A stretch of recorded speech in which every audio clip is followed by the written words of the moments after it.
Olá, alunos, bem-vindos a mais uma aula. Eu sou o professor Peterson Brito e hoje eu quero te convidar para um bate-papo sobre cifragem musical. Talvez você até pense, mas professor, nós já falamos de tantos assuntos complexos e agora você vem falar de uma coisa aparentemente tão simples, que é cifras. Eu já sei cifrar, já sei como funciona cifras, já sei ler cifras. A primeira coisa que eu diria é: sabe mesmo? Tem certeza? E a segunda coisa é: queremos realmente ter um momento mais leve aqui neste curso, depois de tratar de tantos assuntos mais complexos. Então, hoje eu quero, apesar de ser uma aula, de ter ali muitas informações, eu quero que seja uma coisa mais tranquila, tá? Então, vamos aprender um pouquinho sobre esse universo da cifragem, um pouquinho sobre a origem, um pouquinho sobre o que é isso exatamente, tá? Sobre as maneiras de cifrar, enfim, de repente nem que seja por curiosidade, você possa sair daqui com alguma informação bacana que você não tinha até o dia de hoje, tá bom? Então, vamos lá.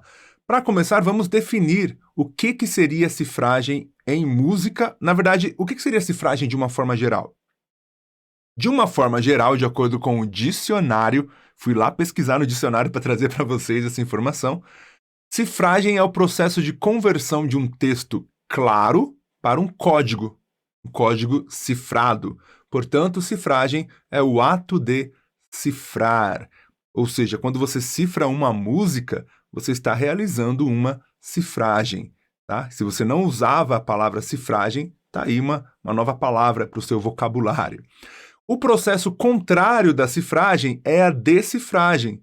Então, olha que louco isso. Quer dizer que quando você toca uma música cifrada, a partir de uma cifra, você leu a cifra e tocou, você decifrou aquela música. Você pode começar a dizer agora nos lugares que você for tocar: me empresta essa folha aqui que eu vou decifrar essa música. A pessoa vai dizer: como assim vai decifrar? Né? Você vai estar, ao invés de converter algo claro para algo em código, você vai transformar aquele código em algo claro, em um som, em um acorde e assim por diante. É uma decifragem. Claro que a gente não usa esse termo em música, mas é só uma brincadeira aqui que faz sentido.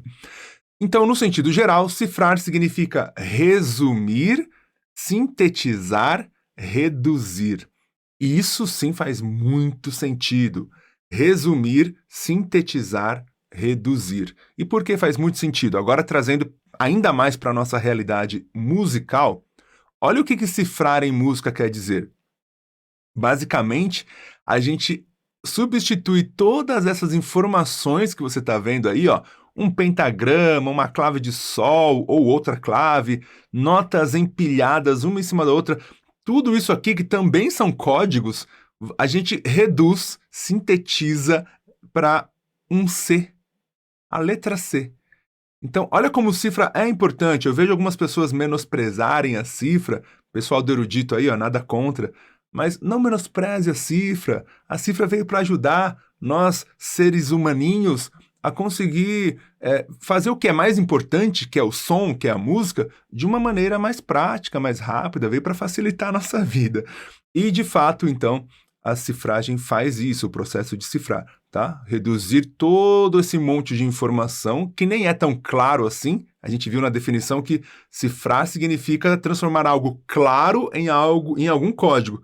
No caso da música, eu diria que cifrar é quase como transformar um código em outro código. Um código mais complexo em um código mais simples. Portanto, não tem por que menosprezar qualquer uma das duas maneiras, seja a partitura, que ainda é um assunto que nós não tratamos neste curso, já tem um vídeo explicando por quê, ou a própria cifra, tá bom? Mas em algum momento nós vamos também tratar de partitura, porque a partitura ela traz muito mais informações para o músico do que uma cifra, tá? Isso é inegável. Mas a cifra está aí para ajudar a facilitar nossa vida, ok? Então vamos falar mais um pouquinho sobre o processo de cifragem na música. Tá? O que seria então cifrar em música? É a gente representar as notas musicais ou os acordes musicais, principalmente, por meio de cifras, tá? Acordes que serão executados por algum instrumento musical em forma de cifras, tá? Então, o que seria essa cifra na notação musical? Basicamente, a gente utiliza letras do alfabeto, essas que estão aqui embaixo, ó, A, B, C, D, E, F, G. Também podemos utilizar números e alguns outros símbolos, que você já conhece, que a gente vai ver um pouquinho aqui nesta aula, tá? Para representar principalmente, como eu falei, os acordes que serão tocados por algum instrumento de harmonia. Um violão, uma guitarra, uma sanfona, um piano, um teclado, tá bom? Então, cifragem é isso, é o que você provavelmente já sabe, tá? Mas é bom trazer aqui essa informação para que, conforme a gente for caminhando na aula, tudo for ficando cada vez mais claro. Ok. Esse sistema alfabético de representar as notas musicais, A, B, C, D, E, F, G, é muito, mas guarda bem essa informação, muito mais antigo do que o sistema silábico que nós conhecemos. Hoje, se você chegar numa criança, talvez, e perguntar quais são as notas musicais, talvez ela dirá Dó, Ré, Mi, Fá, Sol, Lá, Si, não é? Porém, muito antes das notas se chamarem Dó, Ré, Mi, Fá, Sol, Lá, Si, elas já eram representadas pelas letras C, D, E, F, G, A, B. Ou pensando aqui na ordem mesmo do alfabeto, A, B, C, D, E, F, G. Isso porque esse sistema, essa forma de representar notas musicais, foi criada e introduzida pelo Papa Gregório o Grande, por volta de 540 depois de Cristo. A gente está falando aqui de século VI, tá? É muito tempo. E só lá no século XI é que Guido di Arezzo, ou Guido di Arezzo, é um monge italiano da cidade de Arezzo, que trouxe para a gente esse sistema silábico, Lá, Si, Dó, Ré, Mi, Fá, Sol. A partir de um hino lá de São João, ele extraiu algumas sílabas de alguns versos desse hino e atribuiu essas sílabas às notas correspondentes. Tá? E não era necessariamente Lá, Si, Dó, Ré, Mi, Fá, Sol, uma ou outra nota tinha um nominho diferente, mas foi a partir daí que começou essa brincadeira e algum tempo depois viemos a ter essa forma mais engessada de chamar as notas musicais, que é Lá, Si, Dó, Ré, Mi, Fá, Sol, ok? Então, olha só que loucura isso. O que a gente chama de cifra hoje, que muita gente pensa, a cifra foi criada para facilitar na hora de representar o Dó, Ré, Mi, Fá, Sol, Lá, Si. Não! Muito pelo contrário. A cifra já existia, esse código A, B, C, D, E, F, G, e a forma silábica Lá, Si, Dó, Ré, Mi, Fá, Sol é que veio muitos séculos depois, sei lá, 5 séculos depois, para facilitar, principalmente na hora de cantar. Pensa bem, tenta cantar essas notas, vamos começar do Dó, que a gente já está mais acostumado. Tenta cantar Dó, Ré, Mi, Fá, Sol, Lá, Si, Dó, falando esses nomes. Dó, Ré, Mi, Fá, Sol, Lá, Si, Dó. Tranquilo, né? Agora, falando letras do alfabeto. C, D, E, F, G, A, B, C. É um pouco mais estranho, né? Então, a forma silábica facilita ou facilitou o entendimento, a memorização, a maneira de cantar, de entoar, tá? Por isso que usamos até hoje, principalmente países latinos, tá? Alguns países germânicos ainda utilizam A, B, C, D, E, F, G como a sua forma primária de se referir às notas musicais, certo? Só um pouco aqui de história para ajudar mais ainda você a entender o processo de cifragem. Continuando aqui, como eu falei, as cifras hoje em dia são usadas principalmente para representar acordes e não apenas notinhas isoladas, tá? Acho que é bom deixar isso claro, eu vou até pegar o violão aqui. Muita gente confunde nota com acorde, tá? Vira e mexe eu ouço um aluno falando, professor, aprendi a fazer essa nota, ó. E aí toca um acorde. Gente, nota é uma coisa, acorde é outra, tá bom? Deixa eu explicar para você. Quando eu falo nota Dó, eu estou falando de um único som, que é a própria nota Dó. Por exemplo... Então você está ouvindo aí a nota Dó. Pode ser mais aguda? Pode. Essa é a nota Dó. Agora, quando você fala acorde Dó, aí você precisa especificar um pouquinho mais do que você está falando. Por quê? Porque acorde não é simplesmente Dó, Ré ou Mi. Ele é mais alguma coisa. Ele pode ser um acorde maior, um acorde menor, enfim, diminuto. Então, o correto seria esse aluno, por exemplo, dizer: professor, aprendi a fazer o acorde Dó maior. E aí ele tocaria dessa forma, certo? Então, para reduzir, sintetizar, resumir o que seria nota e acorde, nota é um único som e acorde é uma combinação de 3 ou mais notas musicais. Guarda isso, tá bom? Então, não vamos mais confundir nota com acorde. Neste curso inteiro, não sei se você percebeu e, para ser sincero, não lembro se eu falei, mas sempre que eu me referia a uma nota musical, eu usava a forma silábica. Eu escrevia ali dó, ré, mi. Por exemplo, nas aulas sobre escalas, você vai perceber que eu não usava A, B, C, D para representar as notas. Eu usava lá, si, dó, escrito por extenso mesmo, de forma silábica. Porém, quando era para representar acordes musicais, e aí poderia dar como exemplo as aulas de formação de acordes ou mesmo de campos harmônicos, eu sempre usei cifras. Inclusive, eu usava a cifra para representar o acorde e a forma silábica, dó, ré, mi, fá, sol, lá, si, escrita mesmo, para representar as notas que formam esses acordes, tá?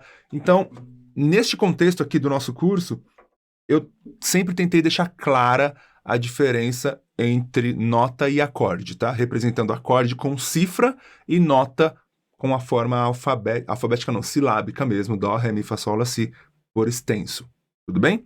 Dito isso, aí na tela você tem algumas das representações mais comuns de acordes, tá? Por meio de cifras.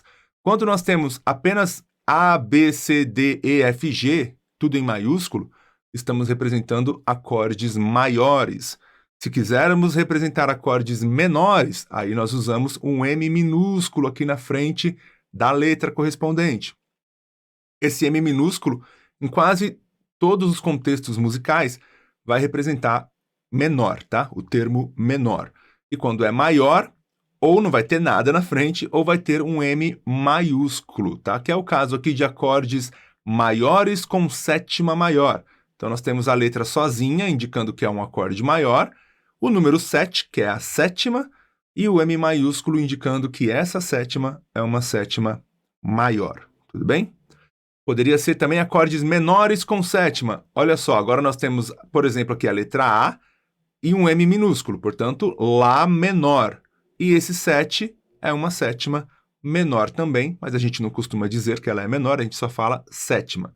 Aqui no acorde de cima, a gente diz sétima maior, porque tem um M maiúsculo. Aqui embaixo, como não tem nada, a gente subentende que seja uma sétima menor, tá? Isso é apenas para a sétima que vale, tá? Para os outros não, para sexta, para quarta, quinta é diferente, tá? Mas vamos seguir.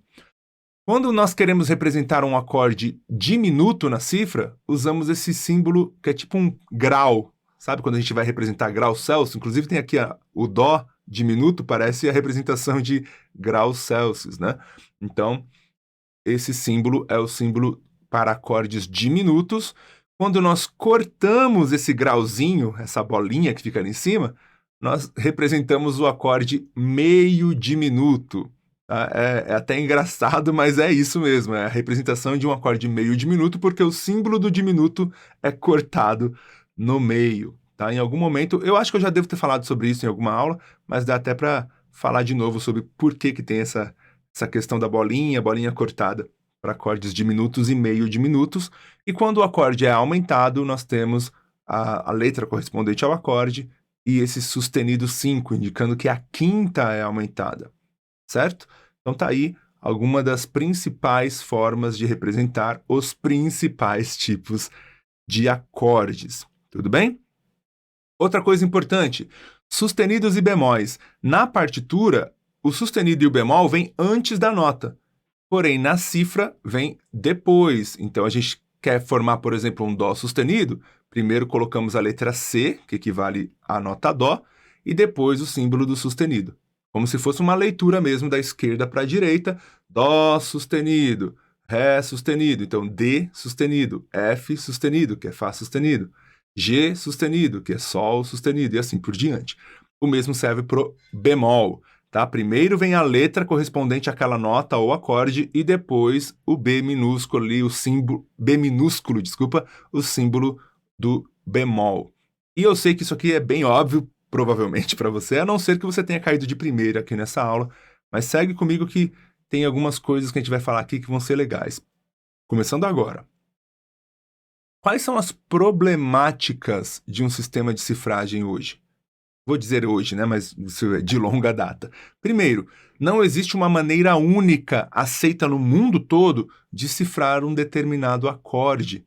Em outras palavras, não existe uma cifra universal, uma cifragem musical universal. O que significa que há várias maneiras de se representar um mesmo acorde. Então, pode acontecer de você se deparar com uma cifra que você não conhece, você não viu ainda, e você vai dizer, nossa, esse acorde eu não sei fazer. Quando, na verdade, talvez seja um acorde muito comum que você toca todo dia, você só não conhecia aquela maneira de cifrar aquele acorde, tá? Nós vamos ver alguns exemplos já já. Então, o que isso nos obriga? A conhecer o máximo possível de possibilidades, de maneiras de cifrar um acorde. Tá? A gente é obrigada a isso, não tem para onde fugir. Vamos ver alguns exemplos? Olha só o acorde Dó maior com sétima maior. Em algumas situações, você vai ver dessa forma, que é a maneira que eu, inclusive, prefiro cifrar. C, 7 e M maiúsculo. Dó maior com sétima maior. Ok? Porém, não raramente você vai encontrar esse acorde cifrado desta maneira. O C, o 7 e ao invés de um M maiúsculo, um sinal de mais.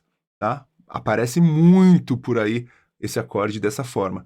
Por que eu não gosto muito? Porque muitas vezes esse símbolo de mais é associado a aumentado, ao termo aumentado. Então, quando nós vemos, por exemplo, um 5 com o sinal de mais, a gente lê quinta aumentada. Quando a gente vê um 9 com o sinal de mais, a gente lê nona aumentada. E aí, quando a gente vê um 7 com sinal de mais, a tendência pode ser pensar sétima aumentada. Mas não é, é uma sétima maior. Então eu prefiro o M maiúsculo, porque o próprio M já remete à palavra maior, tá bom? Eu acho que se é para transformar num código, que seja um código mais fácil, mais acessível, tá? Na hora de compreender, na hora de decifrar, ok? Mas, volto a dizer, é muito comum essa maneira. Outra maneira comum de representar esse acorde, que confunde muita gente, é esse CMAJ7. Eu já vi pessoas tocarem esse acorde como Dó menor e me perguntarem, olha, eu já sei que é um Dó menor, mas o que é esse AJ7? Como se esse M fosse separado do AJ. Então ficaria Dó menor, AJ7. E não, gente, não é isso, tá? O acorde mesmo é a letra C, é um Dó maior. Esse MAJ vem da palavra major, que se escreve major e significa maior. Então é um Dó maior com sétima maior. Só que o maior vem escrito antes aqui, né? Vem um Major 7, tá? Por quê? Porque é muito usado também em cifras norte-americanas, cifras inglesas, onde o adjetivo vem antes, né? A gente não diz sétima maior em inglês, a gente diz maior sétima, né? A gente sempre inverte o adjetivo ali. Então, por esse motivo que parece aqui um Dó menor, se a pessoa olhar rápido, mas é Dó com sétima maior. Tudo bem? E em algumas linguagens, como na linguagem do jazz, por exemplo, pode aparecer esse símbolo de triângulo aqui, um delta, para os matemáticos de plantão, representando o mesmo acorde. A letra C, que é um Dó maior, e esse delta, só para indicar, ó, ele é maior mesmo, viu? E você pode colocar uma sétima maior, até mesmo uma nona, enfim, a maneira que um músico de jazz enxerga um acorde quando ele olha e vê, tá? E vê esses símbolos. Tudo bem? Então, só aqui eu coloquei 4 maneiras de representar um mesmo acorde, que é o acorde Dó maior. Tá? Um acorde comum do nosso dia a dia, o primeiro acorde do campo harmônico maior, enfim. Você vê que não estou brincando quando eu digo que não existe uma cifragem universal. Mais exemplos. Olha só, aqui eu já coloquei alguns tipos de acordes misturados para a gente analisar. Acorde aumentado. Eu estou sempre usando o Dó aqui como exemplo, mas serve para qualquer um. O acorde Dó aumentado muitas vezes é representado dessa maneira. Ó. Um Dó, a letra C, né? E esse sustenido 5, indicando uma quinta aumentada. Eu gosto dessa forma, porque eu acho que deixa claro, olha, é o acorde Dó maior, porém a quinta você vai aumentar meio tom, é uma quinta aumentada. Isso facilita muito na hora de decifrar essa cifra. Porém, pode aparecer dessa forma também, apenas um C com o sinal de mais. E olha aqui o sinal de mais representando o termo aumentado. Lembra que eu falei? Por que eu não gosto de usar o sinal de mais na sétima, para não confundir? Então, o sinal de mais representando o aumentado. Em alguns casos também temos esse AUG. É como se fosse uma abreviação de aumentado, mas aumentado com esse G, como se escrevesse augmented, vai, aumentado, né? Então, é um dó aumentado também, tá? Esse AUG significa, é a abreviação da palavra aumentado em algum idioma que eu não sei dizer exatamente agora. Se é inglês, se é italiano, não tenho tanta certeza, tá? Acorde meio diminuto pode ser representado por extenso, dó menor com sétima e quinta diminuta, é o que nós estamos vendo aqui, ou simplesmente aquela bolinha cortada que nós já comentamos agora há pouco. Duas maneiras de representar um mesmo acorde. Acorde dó maior com nona pode ser apenas um C9, um C7-9, olha que coisa, né? Às vezes só aparece um C9 e o músico já entende que tem uma sétima, ou por outras vezes é necessário colocar a sétima. Em alguns casos pode aparecer esse ADD9. O ADD, para quem lida com redes sociais, já está acostumada com a ideia de adicionar, né? ADD, me adiciona aí, me ADD aí. Então, esse ADD significa Dó maior com nona adicionada. É o mesmo Dó com nona que a gente está vendo aqui, em três maneiras diferentes. E o acorde Dó menor com sétima, o mais comum é a gente ver o C, o M minúsculo e o 7, Dó menor com sétima, mas por vezes pode aparecer um C, um sinal de menos, da mesma forma que usamos o sinal de mais, também podemos usar o sinal de menos, e o 7, Dó menor com sétima. Também na linguagem do jazz, isso aqui é bastante comum, certo? Mais alguns exemplos aí, né? Agora vem um caso que esse também confunde muito a galera, que é o uso da barra na cifra. Vamos entender? Geralmente a gente usa a barra para indicar uma inversão de acordes. A gente já viu isso também nas aulas sobre inversões. Tem pelo menos 2 aulas específicas sobre inversões de acordes aqui neste curso, tá? Então, quando nós temos, por exemplo, aqui um G barra B, nós sabemos que esse acorde é um Sol maior com baixo em Si. Ou seja, a letra que vem antes da barra é o acorde mesmo, e o que vem depois da barra é apenas a nota que será tocada pelo baixo, pelo contrabaixo, ou no caso de um violão, de uma guitarra, de um teclado, será a nota mais grave do acorde, tá? Na verdade é isso. A letra da esquerda é o acorde propriamente dito, e a letra da direita é a nota mais grave que irá soar nesse acorde, certo? Então nós temos Sol maior com o baixo em Si, Fá maior com o baixo em Lá, Dó menor com o baixo em Si bemol, Lá menor com o baixo em Mi. Tranquilo. Porém, essa barra também é utilizada de outra maneira, e é aí que o pessoal se confunde. Vamos ver? Acontece que essa barra também pode ser usada apenas para separar elementos em uma cifra. Então dá uma olhada nesse acorde, olha. Sol com sétima barra 9. Muita gente comete o seguinte erro. Toca um Sol com sétima e coloca a nona no baixo, na nota mais grave do acorde, simplesmente porque está depois da barra.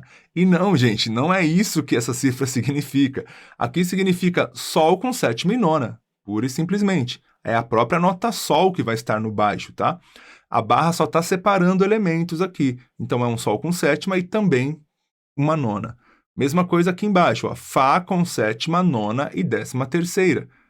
Imagine você ter que fazer 2 baixos diferentes, né? Um baixo na nona e um baixo na 13ª. Não faz sentido.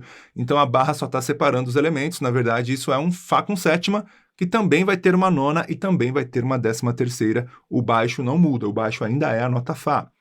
Outro exemplo, Dó menor com sétima e 11ª. Também é isso, tá? É só um acorde Dó menor com sétima e 11ª, não tem nada a ver com inversão. Lá menor com sétima, e aqui temos uma quinta diminuta. Mesma coisa, tá? É basicamente um acorde meio diminuto aqui, e você não precisa fazer essa quinta bemol no baixo. Não, você só vai introduzir essa nota no acorde, tá? Então, uma alternativa para que não se confunda, e lembra que eu falei, eu acho que a cifra tem que ser o mais óbvia possível, o mais simples de entender possível, é a gente substituir essa barra. E aí o que a gente colocaria no lugar? A gente poderia utilizar parênteses. Olha só, aquele sol com sétima e nona tinha uma barra, agora eu coloquei entre parênteses, ficou mais fácil. Também podemos usar vírgula. Olha aquele Fá com sétima, nona e décima terceira, que antes era Fá 7 barra 9 barra 13, agora eu coloquei vírgula. Facilitou mais, tá? Mesma coisa no Dó menor com sétima e décima primeira, e no Lá menor com sétima e quinta diminuta, que eu também coloquei entre parênteses aqui. Então, se dá para facilitar, gente, facilite. Não vale a pena passar por não, mas é que eu estudei e eu sei que essa barra aqui pode significar apenas a separação de elementos. Isso não é importante. O importante é que o músico que vai pegar aquela cifra consiga decifrá-la, consiga tocar. Então, facilite porque é para isso que a cifra serve, tá? Para reduzir aquele monte de informação de uma partitura em um código pequenininho, fácil de entender. Tudo bem? A cifra tem a sua limitação? Tem. Como eu falei, a partitura te traz uma riqueza de detalhes que a cifra não traz. Aqui, por exemplo, Sol com sétima e nona, eu posso distribuir as notas que formam esse acorde da maneira que eu bem entender, olhando essa cifra. Agora, se fosse numa partitura, a partitura já estaria dizendo, não, você vai distribuir dessa maneira. Primeiro a nota Sol, depois a nota Fá, depois a nota Ré. Estaria tudo ali na ordem, dedo a dedo, que eu teria que usar. Então, a partitura possui uma maior riqueza de detalhes e, por consequência, uma maior complexidade. É mais difícil tocar, ainda mais se for algo mais de improviso, leitura à primeira vista, é muito mais difícil com partitura. A cifra reduz e muito isso, tá? Transforma num código pequenininho, mas também exige que você já tenha uma ideia prévia de como formar aquele acorde. Você vai bater o olho e já tem que saber qual é a forma que você vai formar, seja no seu instrumento de cordas, né? Guitarra, violão, contrabaixo, cavaquinho, viola, ou seja, no instrumento de teclas, piano, sanfona, órgão e assim por diante. Não importa, tá? Qualquer que seja o instrumento, você precisa ter um conhecimento prévio daquele acorde quando você vai tocar por cifras. E também, não só do acorde, mas até mesmo do ritmo da música, de uma série de outras coisas. A cifra é muito limitada, tá? Mas também muito facilitadora. Tudo bem? Acho que é isso, acho que já falamos bastante sobre cifras aqui, não esgotamos o assunto, nem é essa a intenção, é mais aguçar a sua curiosidade, tá? Espero que não tenha sido uma aula muito enfadonha, mas eu gosto de falar desse assunto, acredito que possa ter te ajudado também. Se te ajudou, colabore aqui com o nosso canal, você já sabe como é que funciona isso, tá? E eu vou te agradecer bastante por isso, e assim nós poderemos crescer e criar mais conteúdos para você. Um grande abraço e até a próxima aula!